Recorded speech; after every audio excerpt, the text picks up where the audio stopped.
ఇది జీలకర్ర బెల్లం. ఇవి రెండు వేరు చేయలేనంతగా కలిసిపోతాయి. పెళ్లి తర్వాత భార్యాభర్తలు కూడా జీవితాంతం అలా కలిసి ఉండాలని ఇవి తలపై పెట్టిస్తుంది.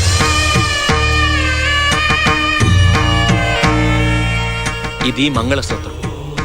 మంగళం అంటే పవిత్రత, సూత్రం అంటే తాడు. ఇది మెడలో పడగానే పెళ్లి అగ్ని కంటే పవిత్రం అవుతుంది. పుట్టింటికెళ్తే అత్తారింటిని, అత్తారింటికెళ్తే పుట్టింటిని మర్చిపోకూడదనే 2 బొట్లున్న తాళ్ళని మెడలో కట్టిస్తారు. తలంబ్రాలంటే తలపై నుండి రాలిపడేవి. ఆ ఇంట్లో సిరి సంపదలు కూడా అలా వచ్చి పడాలనే తలంబ్రాలు పోయిస్తారు. 7 అడుగుల్లో ప్రతి అడుగుకి ఒక అర్థం ఉంది.